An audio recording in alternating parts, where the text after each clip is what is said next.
श्रीमद् भगवत गीता के 18वें अध्याय का महात्म्य। श्री पार्वती जी ने कहा, भगवान आपने 17वें अध्याय का महात्म्य बतलाया, अब 18वें अध्याय के महात्म्य का भी वर्णन कीजिए। तब श्री महादेव जी कहते हैं, गिरि नंदिनी, जिनमें आनंद की धारा बहाने वाले 18वें अध्याय के पावन महात्म्य को जो वेद से भी उत्तम है, श्रवण करो। यह संपूर्ण शास्त्रों का सर्वस्व, कानों में पड़ा हुआ रसायन के समान तथा संसार के यातना जाल को छिन्न भिन्न करने वाला है। सिद्ध पुरुषों के लिए यह परम रहस्य की वस्तु है। इसमें अविद्या का नाश करने की पूर्ण क्षमता है। यह भगवान विष्णु की चेतना तथा सर्वश्रेष्ठ परम पद है। इतना ही नहीं, यह विवेकमयी लता का मूल, काम, क्रोध और मद को नष्ट करने वाला, इंद्र आदि देवताओं के चित्त का विश्राम मंदिर तथा सनक सनंदन आदि महायोगियों का मनोरंजन करने वाला है।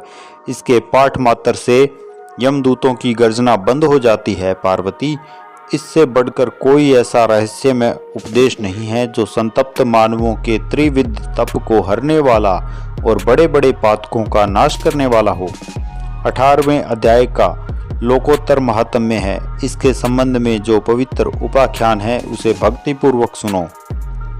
उसके श्रवण मात्र से जीव समस्त पापों से मुक्त हो जाता है। मेरुगिरी के शिखर पर अमरावती नाम वाली एक रमणीय पुरी है। उसे पूर्व काल में विश्वकर्मा ने बनाया था। उस पुरी में देवताओं द्वारा सेवित इंद्र शची के साथ निवास करते हैं। एक दिन वे सुखपूर्वक बैठे हुए थे। उतने में ही उन्होंने देखा कि भगवान विष्णु के दूतों से सेवित एक अन्य पुरुष वहां आ रहा है। इंद्र उस नवागत पुरुष के तेज से तिरस्कृत होकर तुरंत ही अपने मणिमय सिंहासन से मंडप में गिर पड़े। तब इंद्र के सेवकों ने देवलोक के साम्राज्य का मुकुट इस नूतन इंद्र के मस्तक पर रख दिया। फिर तो दिव्य गीत गाती हुई देवांगनाओं के साथ सब देवता उनकी आरती उतारने लगे। ऋषियों ने वेद मंत्रों का उच्चारण करके उन्हें अनेक आशीर्वाद दिए। गंधर्वों का ललित स्वर में मंगलमय गान होने लगा। इस प्रकार इस नवीन इंद्र को 100 यज्ञों का अनुष्ठान किए बिना ही नाना प्रकार के उत्सवों से सेवित देखकर पुराने इंद्र को बड़ा विस्मय हुआ। वे सोचने लगे, इसने तो मार्ग में न कभी पौंसले बनवाए और न पोखरे खुदवाए हैं और न ही पथिकों को विश्राम देने वाले बड़े बड़े वृक्ष ही लगवाए हैं। अकाल पड़ने पर अन्नदाता के द्वारा इसने प्राणियों का सत्कार भी नहीं किया।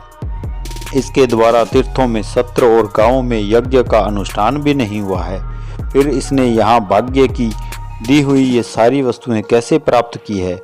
इस चिंता से व्याकुल होकर इंद्र भगवान विष्णु से पूछने के लिए प्रेम पूर्वक क्षीर सागर के तट पर गए और वहां अकस्मात अपने साम्राज्य से भ्रष्ट होने का दुख निवेदन करते हुए बोले, लक्ष्मीकांत, मैंने पूर्व काल में आपकी प्रसन्नता के लिए 100 यज्ञों का अनुष्ठान किया था। उसी के पुण्य से मुझे इंद्र पद की प्राप्ति हुई थी, किंतु इस समय स्वर्ग में कोई दूसरा ही इंद्र अधिकार जमाए बैठा है। उसने तो न कभी धर्म का अनुष्ठान किया और न यज्ञों का। फिर उसने मेरे दिव्य सिंहासन पर कैसे अधिकार जमाया है। श्री भगवान बोले, इंद्र वह गीता के 18वें अध्याय में से 5 श्लोकों का प्रतिदिन पाठ करता है। उसी के पुण्य से उसने तुम्हारे उत्तम साम्राज्य को प्राप्त कर लिया है। गीता के 18वें अध्याय का पाठ सब पुण्यों का शिरोमणि है। उसी का आश्रय लेकर तुम भी अपने पद पर स्थिर हो सकते हो। भगवान विष्णु के ये वचन सुनकर और उस उत्तम उपाय को जानकर इंद्र ब्राह्मण का वेश बनाए गोदावरी के तट पर गए। वहां उन्होंने कालिका ग्राम नामक उत्तम और पवित्र नगर देखा, जहां कालिका भी मर्दन करने वाले भगवान कालेश्वर विराजमान हैं। वहीं गोदावरी तट पर एक परम धर्मात्मा ब्राह्मण बैठे थे, जो बड़े ही दयालु और वेदों के पारंगत विद्वान थे। वे अपने मन को वश में करके प्रतिदिन गीता के 18वें अध्याय का स्वाध्याय किया करते थे। उन्हें देखकर इंद्र ने बड़ी प्रसन्नता के साथ उनके दोनों चरणों में मस्तक झुकाया और उन्हीं से 18वें अध्याय को पढ़ा।